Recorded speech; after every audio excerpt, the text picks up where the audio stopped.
आप लोगों ने इस बंदे के ऊपर बहुत सी वीडियोस देखी होंगी टिकटॉक पर, जो कि रिसेंटली वायरल हो रही हैं। ये माजरा आखिर है क्या, चलिए शुरू से शुरू करते हैं। बेसिकली हुआ ये कि रजब ने ईमान से शादी की, जो कि एक अरेंज मैरिज थी। आप लोगों को मैं बताती चलूं कि इनकी शादी को अभी 1 ईयर भी नहीं हुआ, सिर्फ और सिर्फ 7 मंथ्स हुए हैं। इस भट्टी ने इतना शो ऑफ किया जितना किया जा सकता था, लेकिन इन 2 हाथों से आखिर कितना किया जा सकता था। जितने इसने पैसे जाया किए हैं अपनी शादी पर, उतने में पाकिस्तान का पूरा कर्जा उतारा जा सकता था, पाकिस्तान से गुर्बत खत्म हो सकती थी। लेकिन आपको पता है कि रजब ने ये सब क्यों किया? क्योंकि इस भट्टी को शो ऑफ करना था, और इसलिए करना था ताकि ये फेम में रहे। शादी सिर्फ 4 दीवारों के अंदर की जाती है, ना कि दुनिया को दिखाई जाती है। खैर, ये मासूम भी इसकी बातों में आ गई और इससे शादी कर ली। मेरे ख्याल से जितनी ये एजुकेटेड है ना, इसको कोई भी अच्छा सा बंदा मिल जाता, लेकिन नहीं, इसको भी भट्टी चाहिए था। क्योंकि सारा रोटी। खैर, रजब भट्टी ने शादी कर ली। अब तुम लोगों को यहाँ तक तो समझ आ गया। अब ये सुनो कि इसने किया क्या क्या है। मतलब कि जो भी चीजें इसके दिमाग में आती हैं, ये कर देता है बिना ये सोचे कि इसके क्या कॉन्सिक्वेंस होंगे। अरे नहीं नहीं, अगर तुम लोगों को ये लग रहा है तो ये बिल्कुल गलत बात है, क्योंकि ये सब कुछ जानबूझकर करता है लाइमलाइट में रहने के लिए। पहले तो ये नमाज का मजाक उड़ाता है, उसके बाद जब लोग तनकीद करने लगते हैं, जान के लाले पड़ जाते हैं, तो फिर ये माफी मांगने आ जाता है, और फिर इसका एक बेहुदा गाना रिलीज होता है जिसमें ये फिर वही सेम हरकत रिपीट करता है। पता है क्या, हर चीज की एक्सप्लेनेशन नहीं होती। अब ऐसी कोई भी एबनॉर्मल चीजें तुम लोगों के सामने आएंगी ना, तो तुम लोगों को ये खटकने लगती हैं कि इसमें कुछ तो गलत हो रहा है। जैसे इतनी बड़ी हस्तियों के नाम लेकर कहता है कि मुझे गाने पर व्यूज चाहिए, मिलियन व्यू मुझे चाहिए अल्लाह नबी के सदके में। मेरी कोई औकात नहीं है, ना आपकी कोई औकात है, सिर्फ अल्लाह नबी के सदके।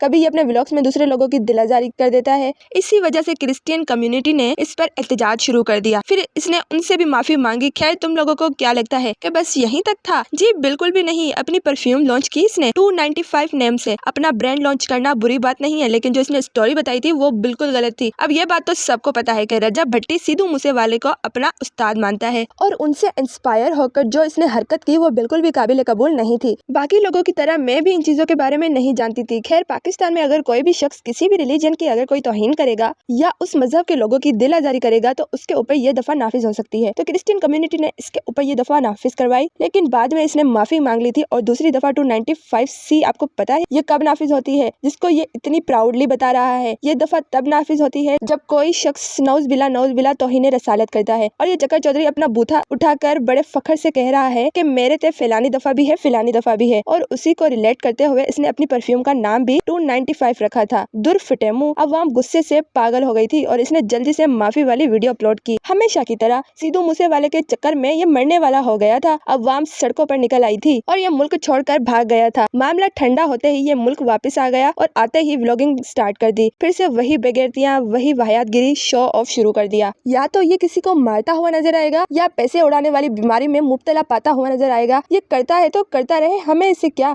लेकिन जो अभी न्यू जनरेशन आ रही है वो इससे रिलेट करके इस जैसा बनना चाहती है, जो कि बहुत गलत बात है। और देखने वालों में से भी बहुत ज्यादा छोटे बच्चे हैं जिनको रजब भट्ट बनने का बहुत ज्यादा शौक है।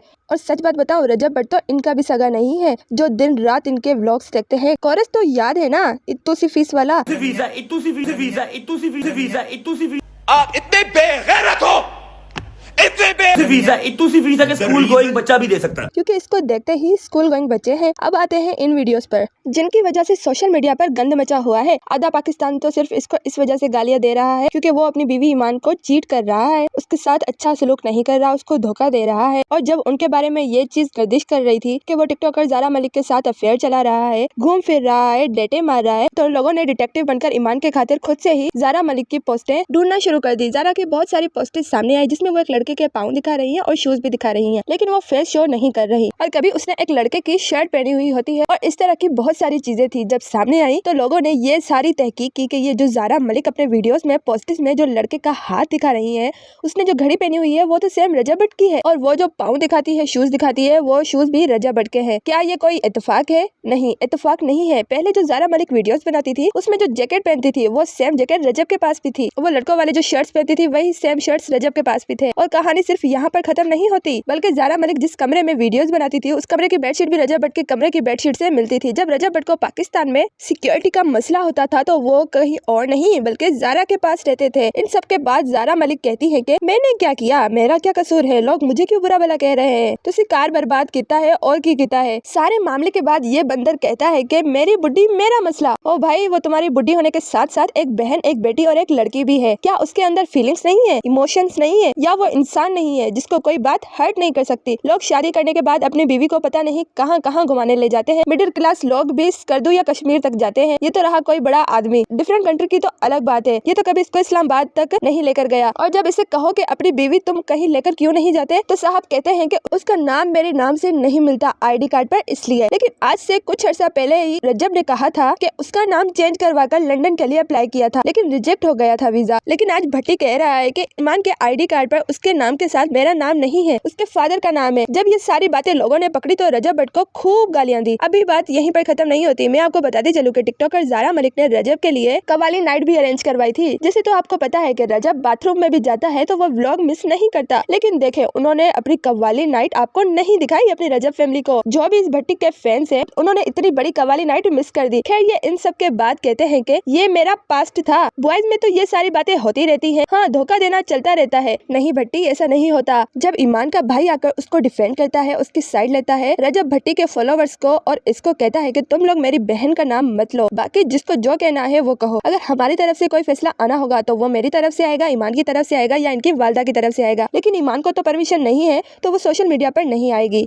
अब इस सारी स्टेटमेंट के बाद मुझे लिटरली इस भाई की कोई बात बुरी नहीं लगी। जितना रजब भट्टी ने इनके साथ किया है ना, ये तो इनका ज़र्फ है कि ये चुप है, वरना अगर कोई और होता तो अभी इस भट्टी को इसकी असल औकात पता चल जाती। बाद में रजब भट्ट ईमान के भाई को कहता है कि ये सारा कुछ सोशल मीडिया पर मत लाओ, टिकटॉक पर मत लाओ। अरे अरे, क्यों बाबू भट्टी को बुरा लग गया क्या? वैसे तो कुछ भी करते हो मीडिया पर लेकर आते हो, और जब जब बात गैरत की आती है तो मीडिया पर मत आओ। अगर इतना सब कुछ मीडिया पर लाना ही नहीं था तो कुछ ना दिखाते, फिर मीडिया पर शादी क्यों दिखाई, माँ बहन क्यों दिखाई? और तो और कहता है कि हमारा मसला है, हम कर लेंगे सॉर्ट, अगर मुझे माफ़ी मांगनी पड़ेगी तो मैं माफ़ी भी मांगूंगा। अरे अरे, तुमने तो कुछ किया ही नहीं है तो तुम माफ़ी किस बात की मांगोगे? मतलब कि मानते हो ना कि तुमने कुछ किया है। और ये ईमान के भाई को कहता है कि तुम चुप रहो वरना मैं तुम्हारी लस्सी बना दूंगा। अपनी माँ का ख्याल रखो, इंसान बनो, सांप ना बनो। आज इसके नंगे दोस्तों की भी वीडियोस वायरल हुई हैं, उनको भी एक्सपोज करना था, लेकिन अगर मैं करने बैठ गई तो वीडियो बहुत लंबी हो जाएगी, इसलिए बस वीडियो को खत्म करते हैं। आखिर में मैं बस इस भट्टी को इतना ही कहना चाहूंगी कि इंसान दा पुत्र बन जा। खैर, अगर आपको थोड़ी सी भी वीडियो अच्छी लगी हो तो वीडियो को लाइक करें, कमेंट करें, शेयर करें और सब्सक्राइब लाजमी कीजिएगा। अब मैं मिलूंगी आपसे अगली वीडियो में, तब तक के लिए टाटा बाय बाय।